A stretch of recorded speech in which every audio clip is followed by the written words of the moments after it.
If you're looking for a shortcut to understand the Comtown Reboot League at its halfway point, well, you are in exactly the right place. We've gone through all the source material. We certainly have. For anyone new, the Comtown Reboot is this high-level league sim. It's really optimized for explosive offense based on this complex algorithm of player attributes and coaching schemes. Right. And the first 7 weeks were, I mean, they were chaos, a total statistical fire flame. But the good news is that initial noise is pretty much gone. The league has taken a real measurable shape. And what's so fascinating is that the sources, they're not talking about luck anymore, not lucky breaks or chance. The theme for the second half is what they're calling the pursuit of execution. The pursuit of execution, I like that. And that's our mission for this deep dive, to really get into the data and understand what separates these teams when the talent is so high. What does execution even look like in a league built like this? So what's the main takeaway then? The records are real. That's the big thing. The teams at the top, they are not flukes. This isn't some, unsustainable hot start. They have established true operational dominance. Operational dominance. Yeah, that feels right. Because when you look at that top tier, you see it. It's where strategy and talent just converge perfectly. We have what the report calls the tightest top-end race this league has ever seen. Mm-hmm. 5 teams, all sitting at a commanding 6-1 record. You've got the Dallas Cowboys, the Tennessee Titans, the Dolphins, the Seahawks, and the Jets. And this is where that whole execution theme just becomes so clear right away. They all got to 6-1, sure, but they did it in these wildly different ways. The sources spend a lot of time just on the Cowboys versus the Titans. Exactly. Let's start with Dallas. The Cowboys, they have the best overall metrics, but it's not because they're leading in every single category. Right, it's a different approach. It's that they pair this incredible efficiency with just enough explosiveness to win. And crucially, they limit the damage on defense.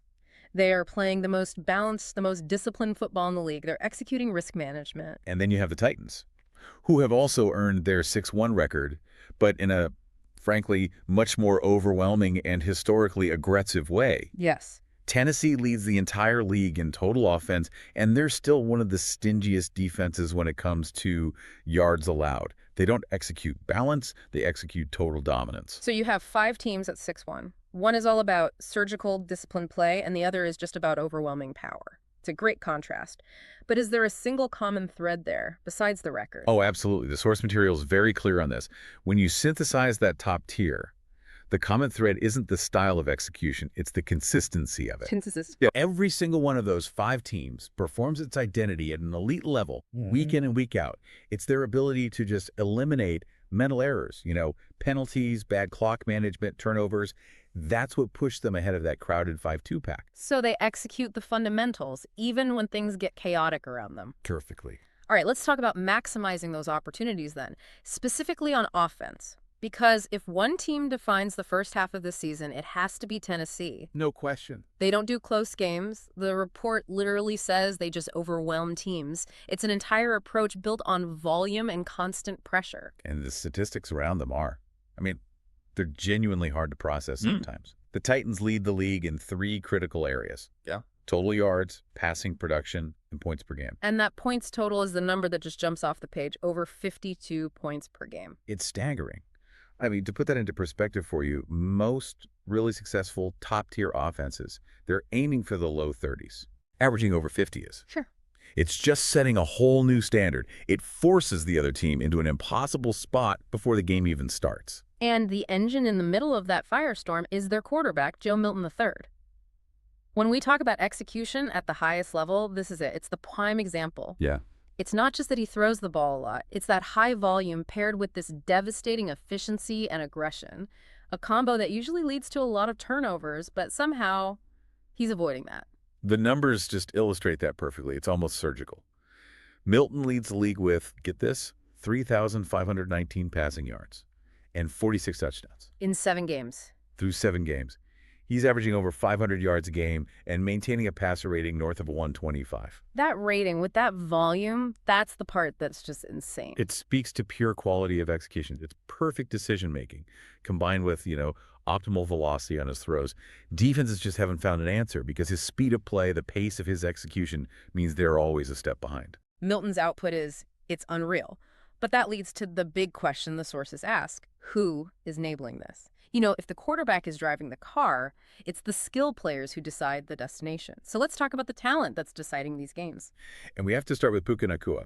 He has been the most dominant receiver in the league, not just productive, but like a constant headache for defenses. For preoccupation, yeah. Exactly. His numbers are massive. 1,466 receiving yards, 17 touchdowns. He's putting up over 240 yards per game. But the detail that really confirms his dominance, and it ties right back to our theme of execution, is that he has multiple explosive plays of 90-plus yards. Right. That doesn't happen by accident. That tells you he's a receiver who's not just fast, but he is consistently executing against coverage breakdowns. He is bending the entire defensive shell on every single snap. And what's equally fascinating is how the sources talk about the next guy, Xavier Worthy. Worthy has also turned just pure elite speed into huge production. Over 1,200 yards, 17 touchdowns. Yep. And the insight here is really crucial for understanding this whole compound system. The sources explicitly say that lower overalls don't matter when attributes take over. We should probably pause on that for a second. When the report says lower overalls, what it means is that Worthy's general skill rating might have been lower than other guys coming into the season? Exactly right. He might not have been a quote-unquote complete receiver, but his elite high-end attributes, specifically his speed, his acceleration, they just supersede that general rating. So raw physical execution matters more than a balanced skill set. In this league, absolutely. Worthy is living proof of that. And while the passing game is just on another level, you still need balance to really execute a winning strategy over 7 weeks. And that's where Jaylen Wright comes in. His efficiency is staggering. He's been clinically precise. Jaylen Wright has already crossed a long 1,000 yards on the ground. He's at 1,019 with 10 touchdowns and an astronomical 9.5 yards per carry. 9.5 yards a carry. It's not just talent, that's execution. That reliable ground game, that's the definition of executing balance. Yeah. It forces defenses to respect the run, even when they're facing these crazy passing attacks. It's the strategic counterweight. So we've established the offensive firestorm, but as we said at the top, elite defenses are what truly separate the contenders in that 6-1 tier. If you can stop or even just slow down these offenses, you're a threat. And the Titans are the obvious place to start again, because they're proving they're a complete team. They lead the league in total yards allowed. Right.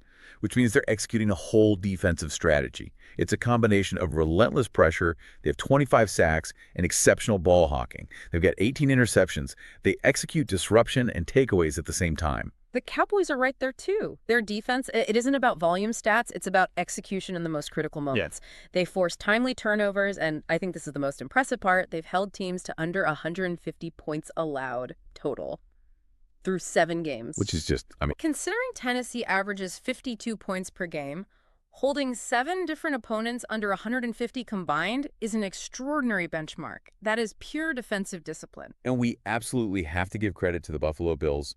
They round out that elite defensive tier, not because they lead in sacks or picks, but because they combine that discipline with timely targeted stops. So situational defense. Exactly. The sources highlight their red zone efficiency and third down defense. They're consistently shortening games by just refusing to let long drives end in points. Their execution is less about flash and more about consistency. So we have a really clear picture of the 6-1 elite. What does this execution paradigm mean for everyone else? Let's talk about the rest of the league structure, because there is this massive crowded middle. Yeah, packed with dangerous teams. You've got the Vikings, Rams, Lions, the Falcons, and the Bills themselves, who are all sitting between 4-3 and 3-4. They're all in it. They're all in it. And this raises a really important question for the second half. If the talent is comparable to the top, why are they stuck in the middle? According to the report, the difference between hosting a playoff game and missing it completely, it's going to come down to execution in, and I'm quoting here, just a few moments per game. That sounds simple, but it's brutally complex in practice. What are those moments? They are the moments of discipline. It's the failed third and short conversion.